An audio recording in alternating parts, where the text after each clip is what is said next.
Hello friends, the Bong chef Shukla চ্যানেলে আপনাদের সকলকে ওয়েলকাম। আজকে আমি একটা মজাদার রেসিপি নিয়ে এসেছি, সেটা হলো বয়েলড এগ ভুর্জি। এই রেসিপিটা রুটির সঙ্গে খেতে খুবই ভালো লাগে। তো চলুন রেসিপিটা দেখে নেওয়া যাক। প্রথমে আমি একটা সসপ্যানের মধ্যে 6টা ডিম নিয়ে নিয়েছি। এবারে আমি ডিমগুলোকে সিদ্ধ করে নেব। তার আগে আমি এর মধ্যে পরিমাণ মতো জল দিয়ে দেবো। পরিমাণ মতো জল দিয়ে দিয়েছি। এবার এর ওপর আমি একটু নুন ছড়িয়ে দেবো ডিমের ওপরে। এতে ডিমের খোসাগুলো ছাড়াতে সহজও হবে আর ডিমটা সহজে ফাটবেও না। এবার আমি গ্যাসের ফ্লেমটা অন করে দিয়ে ডিমটা সিদ্ধ করে নিলাম।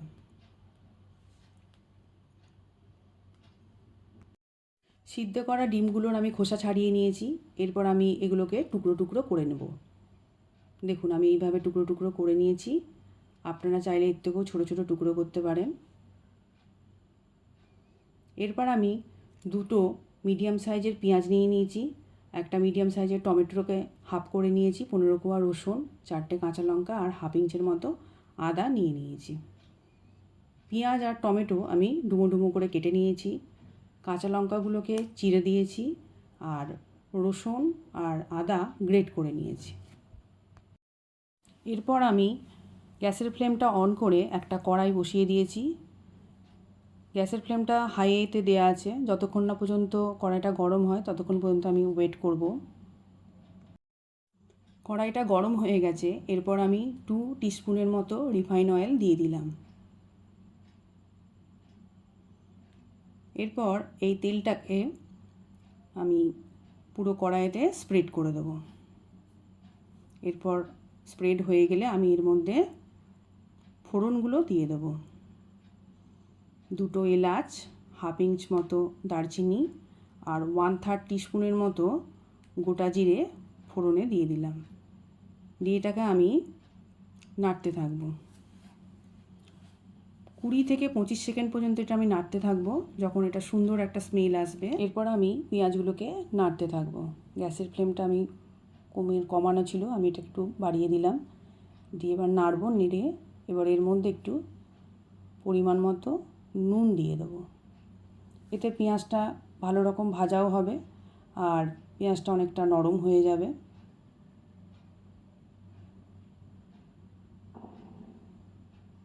পেঁয়াজটা যতক্ষণ না পর্যন্ত কালার চেঞ্জ হচ্ছে ততক্ষণ আমি এটাকে ভাজতে থাকবো।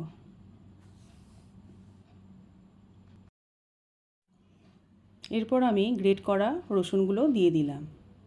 দিয়ে এটাকে আমি আরও ভালো করে নাড়তে থাকবো আর গ্যাসের ফ্লেমটা কমানোই থাকবে। এরপর আমি এর মধ্যে টমেটো টুকরোগুলো দিয়ে দিলাম। দিয়ে এবার নাড়তে থাকবো। এটা কন্টিনিউ নেড়ে যেতে হবে।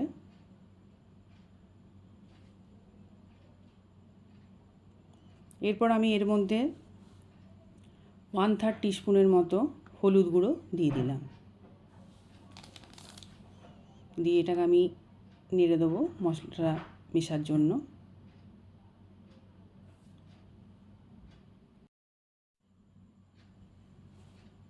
এরপর আমি 1/3 টিস্পুন কাশ্মীরি লঙ্কার গুঁড়ো দিয়ে দিলাম। দিয়ে এটাকে ভালো করে নাড়তে থাকবো। দেখুন সুন্দর কালার এসে যাবে আস্তে আস্তে।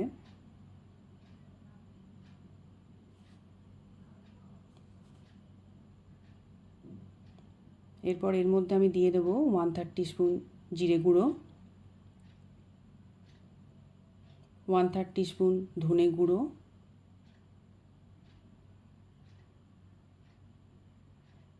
এরপর এটাকে ভালো করে মিশিয়ে নেব। পুরো রান্নাটাই লো ফ্লেমে হবে। এরপর আমি এর মধ্যে একটু জল দিয়ে দিলাম যাতে মশলাটা না পুড়ে যায় আর কষাটাও ভালো হয়।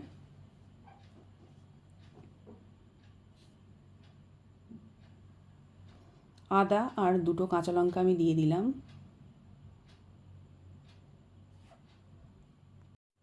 এটাকে আমি বেশ কিছুক্ষণ ধরে নাড়লাম। এরপর আমি এর মধ্যে 1 টিস্পুনের মতো টমেটো কেচাপ দিয়ে দিলাম।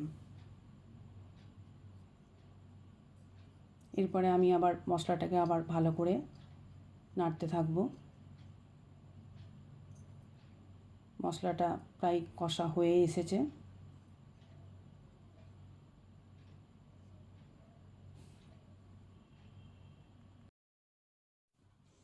মশলাটা কষা হয়ে গেছে। এরপর আমি এর মধ্যে ডিমের টুকরোগুলো দিয়ে দেবো। ডিমের টুকরোগুলো আমি দিয়ে দিচ্ছি।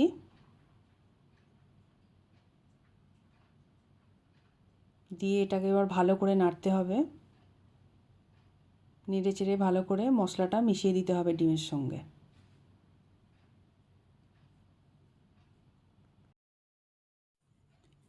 এরপর আমি একটা ঢাকনা দিয়ে ঢেকে দিলাম 2 মিনিটের জন্য।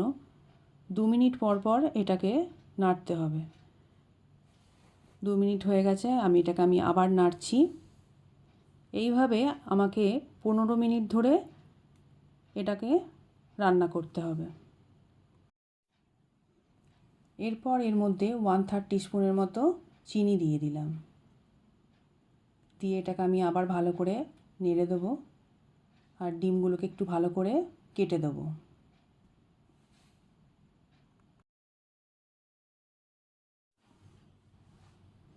এটাকে আমি আবার 2 মিনিটের জন্য ঢেকে দিলাম। 2 মিনিট পর এটাকে আমি আবার নেড়ে দেবো একটু। দিয়ে বাকি দুটো কাঁচা লঙ্কা দিয়ে দিলাম। আর 1/4 টিস্পুনের মতো কসুরি মেথি দিয়ে দিলাম। দিয়ে এটাকে ভালো করে মিশিয়ে দেব। রান্নাটা আমার প্রায় হয়েই এসেছে। এরপর আমি এটাকে আবার 2 মিনিটের জন্য ঢেকে দেব। এবার এটা প্রায় হয়েই এসেছে। হয়ে গেছে আমার বয়েলড এগ ভুর্জি।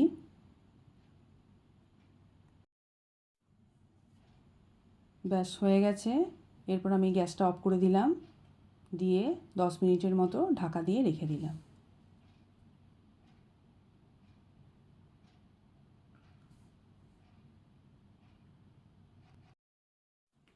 এবার আমি এটা রুটির সঙ্গে সার্ভ করে দিয়েছি।